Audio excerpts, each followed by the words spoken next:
You're live right now. Okay. Okay. Good morning, students. Uh, am I audible to you all?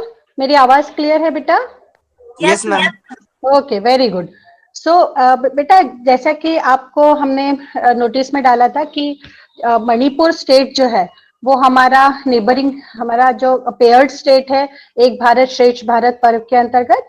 और इसी reference में आप लोग पिछले कई महीनों से बहुत सारे कॉम्पिटिशन्स, बहुत सारे अलग अलग प्रोग्राम्स में पार्टिसिपेट कर रहे हो. जैसे हर हफ्ते क्विज हो रहा है, हर हफ्ते में आपको मणिपुर से रिलेटेड न्यूज मिलती हैं, आपने मणिपुरी डांस देखे हैं छोटे बच्चों के, मणिपुर की सॉन्ग्स सुने हैं छोटे बच्चों से, है ना.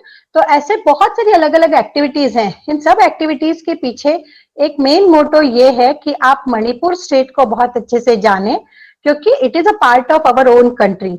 इतना सुंदर, इतना ब्यूटीफुल स्टेट है और इतना वैरायटी ऑफ कल्चर्स है वहां पे.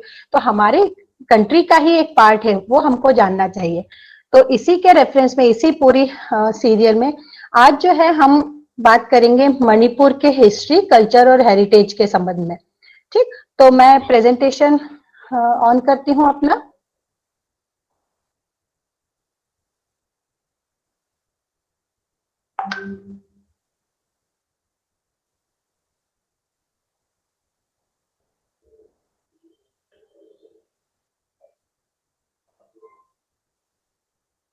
हाँ बेटा, मेरी स्क्रीन आपको क्लियर दिख रही है?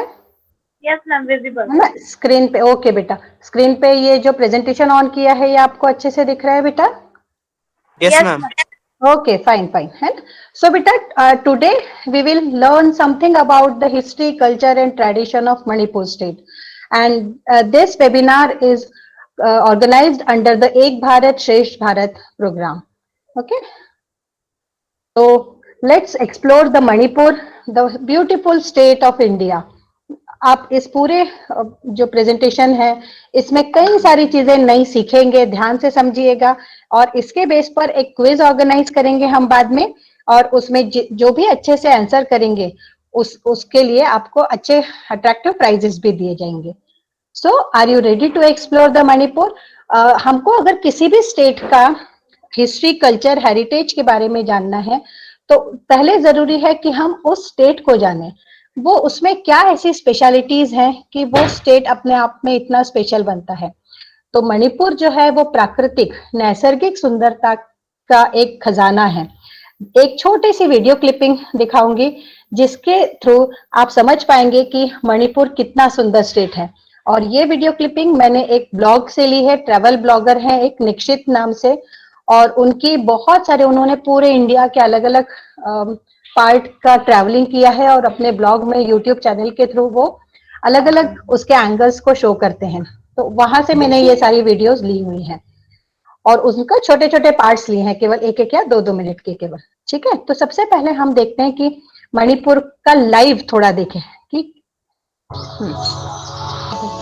This is how 5 o'clock in the morning looks like at the outskirts of the capital city of Manipur. The sun rises quite early over here. It was my first day in Manipur and I woke up early in the excitement of exploring Loktak Lake later in the day.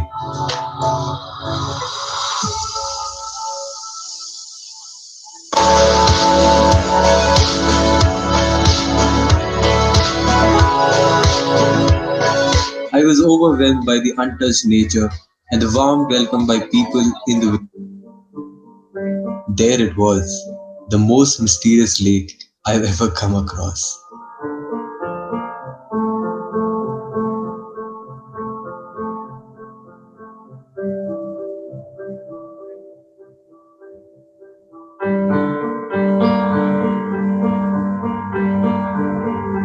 हाँ बेटा, यहाँ मैं आपको एक चीज video रोक कर बताना चाहती हूँ कि ये जो आप रिंग्स देख रहे हैं, ये मणिपुर की फेमस लेक है, फ्रेश वाटर लेक है, लोकतक लेक।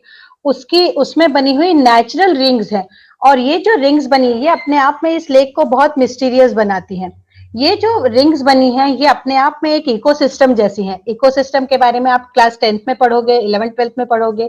मेनली इकोसिस्टम मतलब कि किसी भी जगह के बायोटिक और एबायोटिक कंपोनेंट को मिलकर जो इंटरेक्शन होता है वो इकोसिस्टम है। और इसी लोकतक लेक पर वर्ल्ड का सबसे बड़ा जो नेशनल पार्क है, फ्लोटिंग नेशनल पार्क, वो बना हुआ है। और उसी फ्लोटिंग नेशनल पार्क मतलब तैरता हुआ नेशनल पार्क है। इसी लोकतक लेक में कई सारे छोटे छोटे आइलैंड हैं और उन आइलैंड्स पर लोग रहते हैं अभी भी।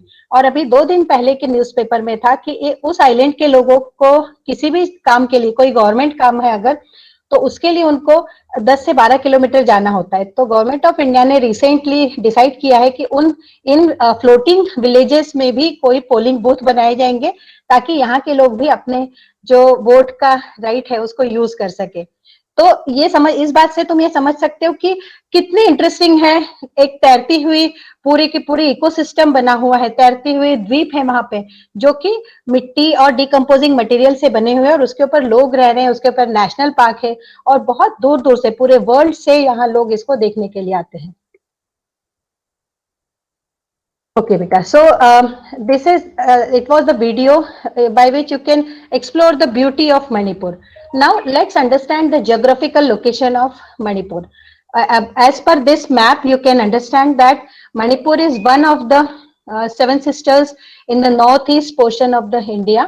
और आप देख सकते हो कि मणिपुर ये एक ग्रे कलर का छोटा सा स्टेट है, जिसकी मैक्सिमम जो बाउंड्रीज है वो इंटरनेशनल बाउंड्रीज हैं, जो कि म्यांमार से कनेक्टेड है।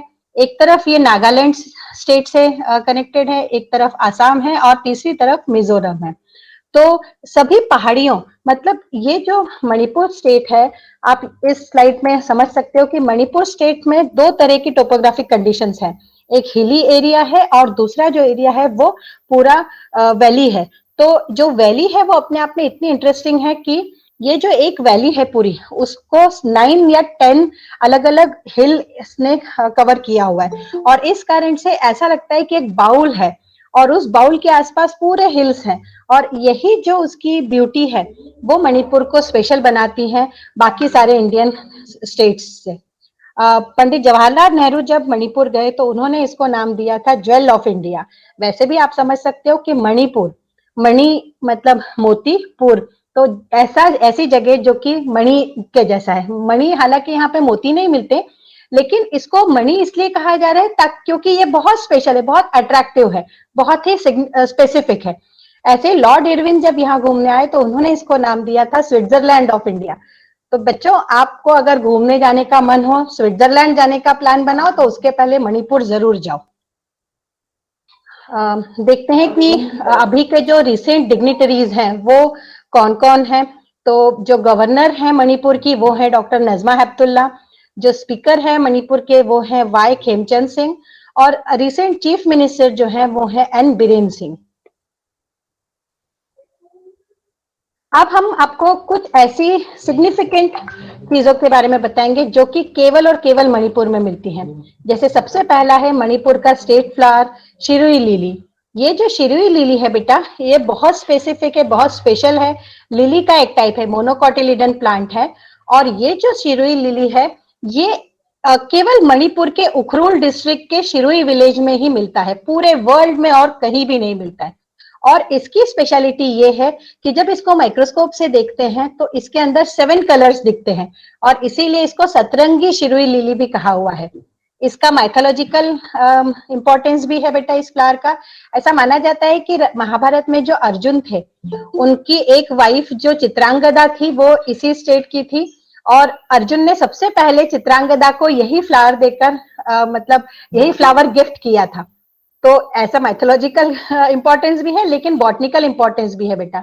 रॉयल सोसाइटी ऑफ लंदन की जो बॉटनिकल इंस्टीट्यूट है उसने इस फ्लावर को प्राइज ऑफ मेरिट से नवाजा था, और केवल इसलिए क्योंकि ये बहुत स्पेशल है। ठीक, इसके बाद में मणिपुर का जो स्टेट एनिमल है वो है संगाई, और ये संगाई मैंने अभी आपको बताया लोकतक के में एक पूरा तैरता हुआ नेशनल पार्क है, वही मिलता है। ये भी एंडेमिक स्पीशीज है और एंडेंजर्ड हो रही है पूरे वर्ल्ड में, यहीं पर मिलती है ये स्पीशीज। एक और इंटरेस्टिंग चीज है मणिपुर से रिलेटेड, वो है सागोल कांजेगी।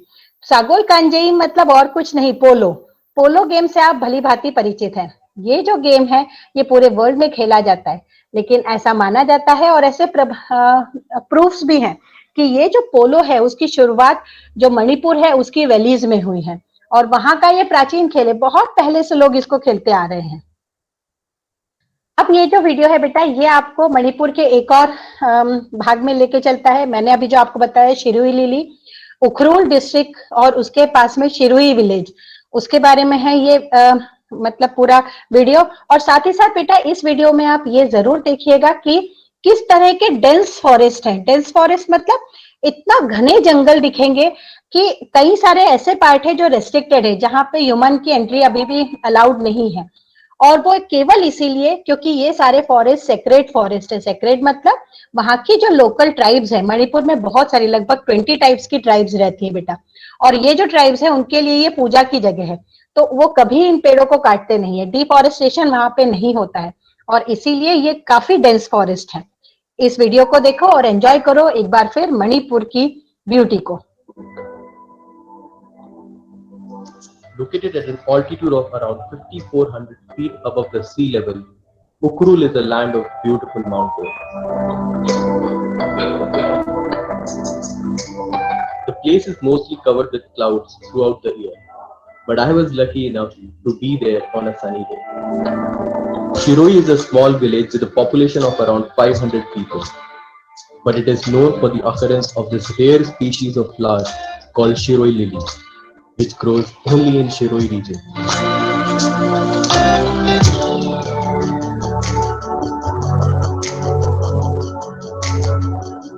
The feeling of being at the top amplifies when you are actually surrounded by clouds all around.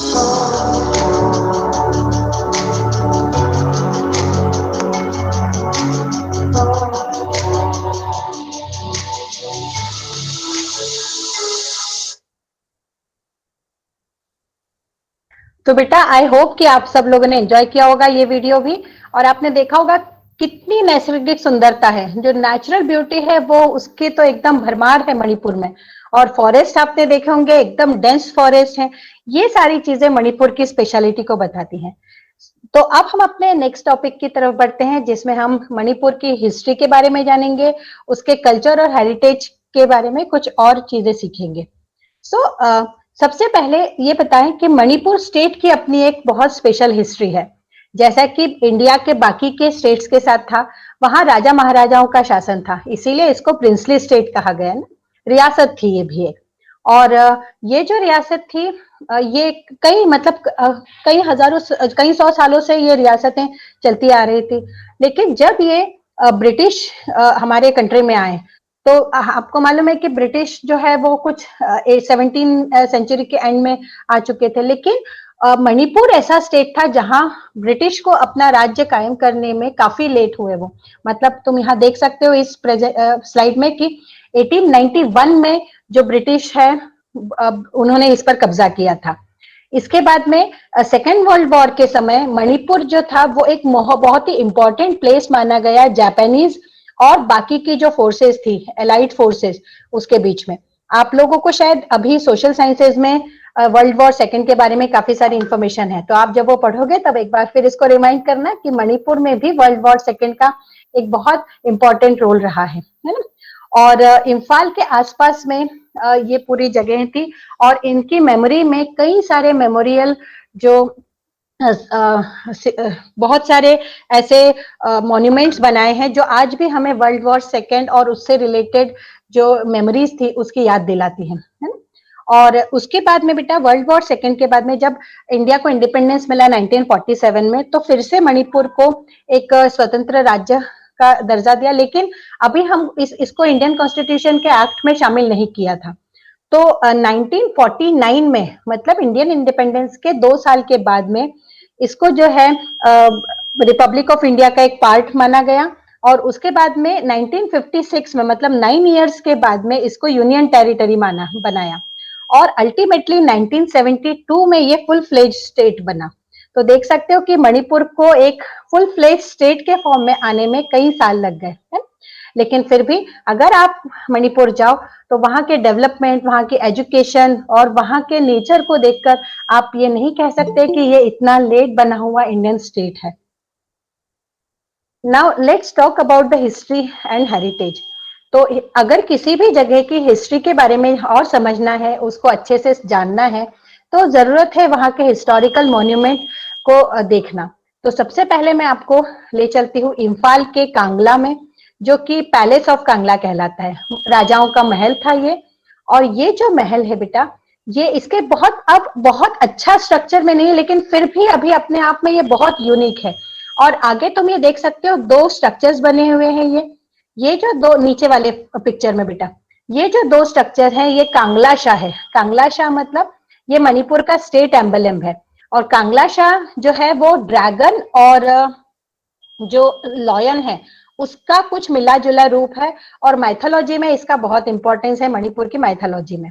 ठीक, देन नेक्स्ट इसमें अगर हम देखें तो शहीद मीनार और वार सिमेट्री है।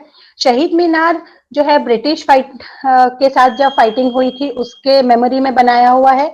वहीं वार सिमेट्री जो है सेकेंड वर्ल्ड वॉर में जो जिन लोगों ने अपनी जान गंवाई थी उनके याद में बनाया हुआ मेमोरियल प्लेस है बेटा। नेक्स्ट भी हिस्ट्री हेरिटेज में हम देखेंगे इंडिया में पीस मेमोरियल बना हुआ है इम्फाल में, और ये हमें बताता है कि किस तरह से फाइटर्स ने अपनी जान गंवाई थी और कितना बैड इफेक्ट पड़ा था वार का उस पर्टिकुलर एरिया पे, ताकि हम पीस कायम रख सके, लड़ाइयां ना हो, और peace is better than any war. तो ये जो इंडिया पीस मेमोरियल है ये इसी बात को प्रूव करता है। इसी तरह से इंडियन नेशनल आर्मी ने भी जो एक कॉम्प्लेक्स बनाया जिसको आईएनए मेमोरियल कॉम्प्लेक्स कहा गया, ये भी इम्फाल के नजदीक एक जगह है मोइरंग, वहां बनाया हुआ है।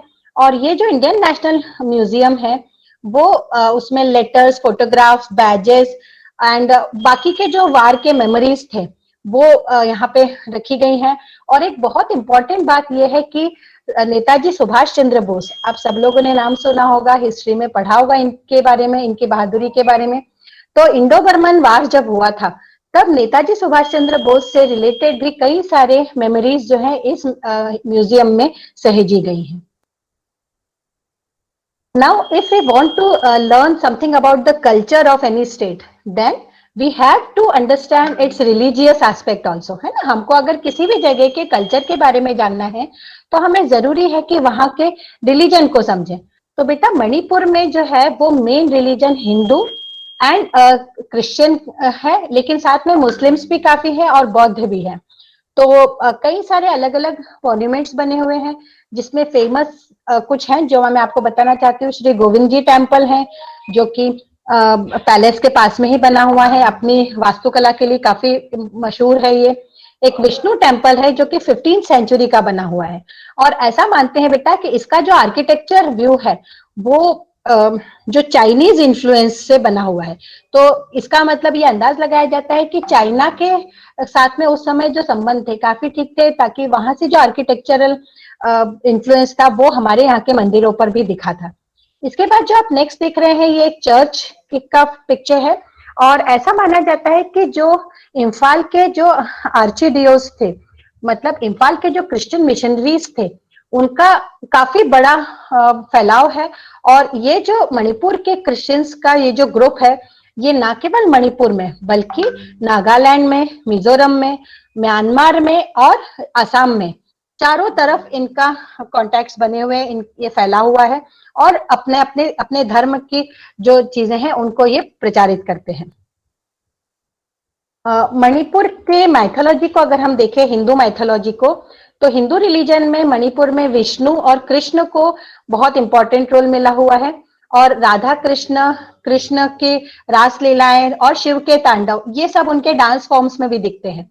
और इसीलिए कृष्ण को मान रहे हैं तो इस्कॉन को मानने वाले लोग यहाँ काफी है, और इस्कॉन टेम्पल है जो अपनी वास्तुकला के लिए पूरे विश्व में मशहूर है। तो आप देख सकते हो बेटा, यहाँ पे जो राधा कृष्ण है उनका जो ड्रेसअप किया हुआ है वो भी मणिपुरी स्टाइल में किया हुआ है, वाइब्रेंट कलर्स और मणिपुरी जो फोक ड्रेस है उनसे किया हुआ है। और ये जो नीचे है ये इस्कॉन टेम्पल है, जो अपने आप में बहुत ही ब्यूटीफुल स्ट्रक्चर से बना हुआ है, और इम्फाल जो रिवर है उसके ही पास में ही है बेटा ये। कल्चर की बात करते हैं तो वहाँ के आर्ट की बात करना लाजमी है।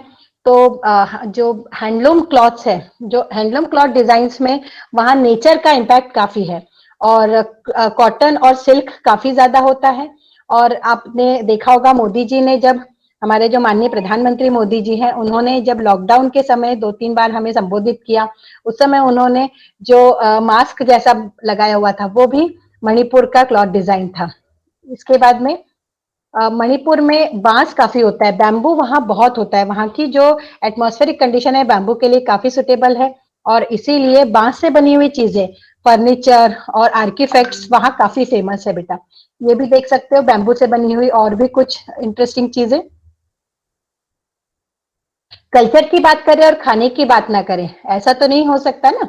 अगर हमें कहीं किसी जगह के कल्चर को जानना है तो भाई पेट के बारे में भी सोचना पड़ेगा, और ये भी देखना पड़ेगा कि खाने को क्या मिलेगा। तो मणिपुर जो है बहुत ही अलग किस्म का खाना है, जहाँ पे मेनली जो है बेटा वहाँ पे बॉइल्ड फूड खाते हैं, और साथ में वहाँ की लोकल डिशेस, मतलब local leaves, green leafy vegetables, और साथ में वहाँ एक स्पेसिफिक तरह की मिर्च बनती है, मतलब मिलती है वहीं पर, वो मिर्च हर डिश में डाली जाती है। और साथ ही लीफी वेजिटेबल्स, और जो स्टेपल फूड है वो राइस है, और साथ में राइस के फिश और बाकी के जो एक्वेटिक फूड है उसको यूज किया जाता है। लेकिन बहुत ज्यादा मसालेदार, जैसे हमारे यहाँ हर चीज में बहुत मसाले होते हैं, वैसे मणिपुर के डिशेज में बहुत मसालेदार नहीं होता है, लेकिन फिर भी उसका अपना एक स्पेसिफिक टेस्ट है। और अगर आप घूमने के शौकीन हो, अलग अलग चीजें ट्राई करने के शौकीन हो, तो आप लोगों को ये भी जरूर पसंद आएगा। एक और मणिपुर की इंपॉर्टेंट कल्चर का पार्ट है, वो है मार्शल आर्ट वहाँ का, थांगता। थांगता आपने जरूर टीवी में या मूवीज में या कहीं और देखा होगा। ये जो थांगता है आप देख सकते हो किस तरह से स्वॉर्ड मतलब तलवार, और स्पीयर मतलब भाला, और डैगर मतलब खंजर, ये तीनों से लड़ा जाता है। और ये एक तरह से लड़ाई मार्शल आर्ट का पार्ट है, जैसे बाकी के मार्शल आर्ट है वैसे ही, लेकिन ये रिदमिक होता है, मतलब ब्रीदिंग के साथ में इसमें रिदम्स बनती हैं, और इसमें हवा में ऐसे उछल के और पूरे गोल घूमते हुए ये पूरे मार्शल आर्ट को एक्सप्लोर करते हैं। बहुत ही इंटरेस्टिंग होता है देखने में, लेकिन खुद करने में बहुत रिस्की है, लेकिन ये लोग काफी ट्रेंड होते हैं, और कोई भी टूरिस्ट अगर जाते हैं वहां पे तो ये आर्ट जरूर देखते हैं वहां। Now let's talk about the dances of Manipur. जैसा कि मैंने आपको पहले बताया था कि मणिपुर का जो डांसेस हैं वो मेनली कृष्ण और शिव के आसपास के जो मैथोलॉजिकल स्टोरीज हैं उसके ऊपर बेस्ड होती हैं, और इनके डांसेस की स्पेशलिटी होती है इनके ड्रेसेस और उनके वाइब्रेंट कलर्स। तो बेटा डांसेस में एक तो जो वैली में रहने वाले लोग हैं उनके डांसेस हैं, जैसे जो हरारोबा या जो मेन मणिपुरी डांस है। फिर इसके बाद में ये जो है ये जो ढोल लेकर साथ में है ना जो डांस करते हैं, ये एक स्पेशल डांस है जिसको पुंग चोलोम कहते हैं बेटा। और इनके अलावा जो ट्राइबल पीपल है जैसे नागा या मिजो पीपल है, उनके अपने फोक डांसेस हैं जो कि ट्राइबल डांसेस के कैटेगरी में आते हैं, और वो भी देखने में बहुत ही ब्यूटीफुल और डिसेंट लगते हैं।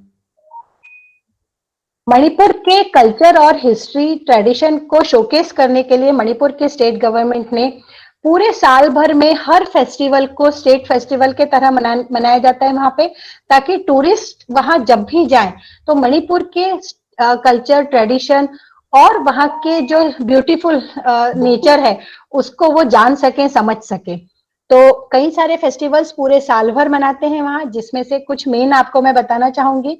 सबसे पहले संगाई फेस्टिवल, जो कि अभी चल रहा है वहां पे, नवंबर एंड में होता है जनरली, और ये जो है कई सालों से चल रहा है, और इसमें पूरा मणिपुर के ट्रेडिशन, कल्चर, मणिपुरी कुजिन्स, इन सब के बारे में वहां पे एक्सप्लोर किया जाता है ताकि टूरिस्ट जो है उसको जान सके।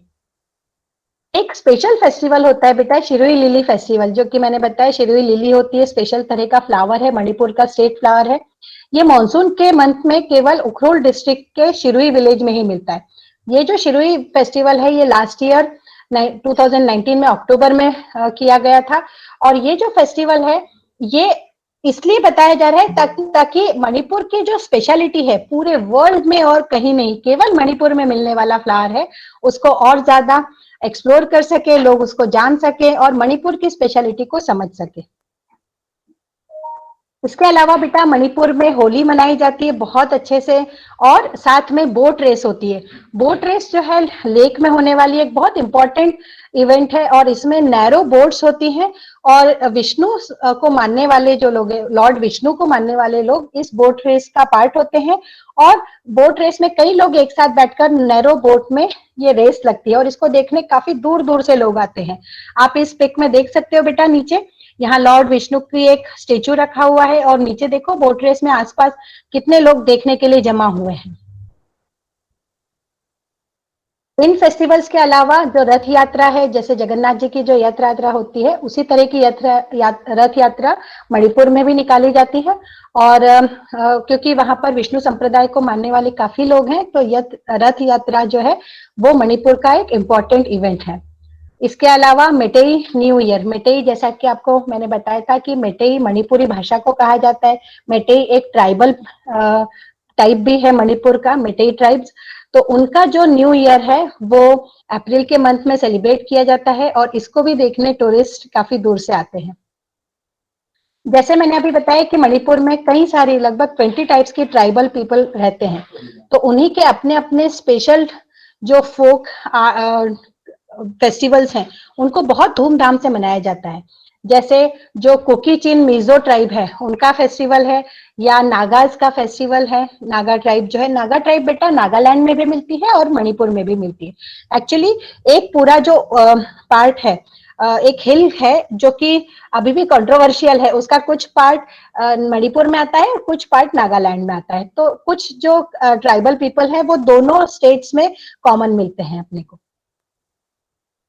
Okay, so at last, it was all about the Manipur state history, culture and heritage. So एक लास्ट क्लिप वीडियो की और दिखाना चाहूंगी, इससे आप एक बार फिर मणिपुर की नैसर्गिक सुंदरता में खो जाएंगे। इसे देखिए और उसके बाद हम बात करते हैं। I was looking forward to exploring Zuko Valley with feverish excitement, but at the same time, I could not let go of the fact that it was the last day of my Manipur trip.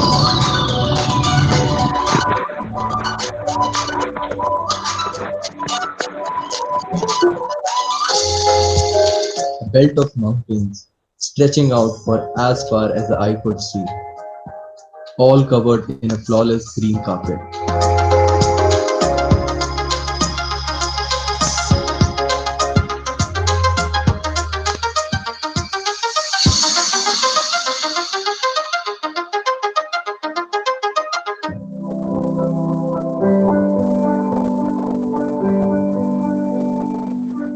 Life is a series of baby steps to reach your goals. Manipur was one of mine, and I hope it can push you to take one of yours.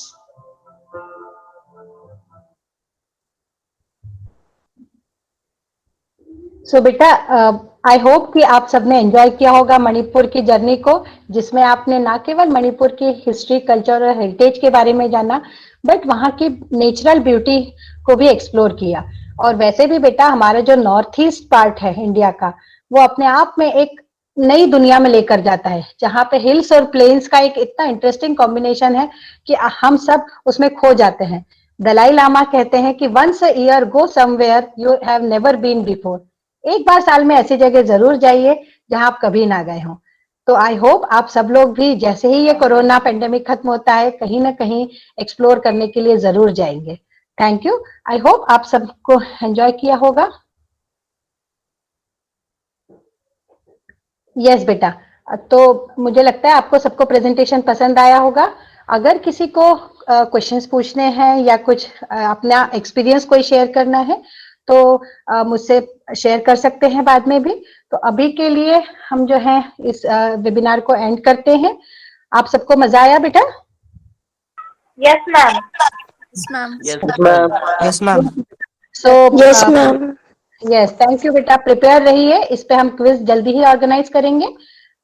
So thank you so much. Thank you for joining. Now you can leave, Vija. Please leave one by one. Thank you, ma'am. Ma'am, the presentation was awesome and आपने वो जो keys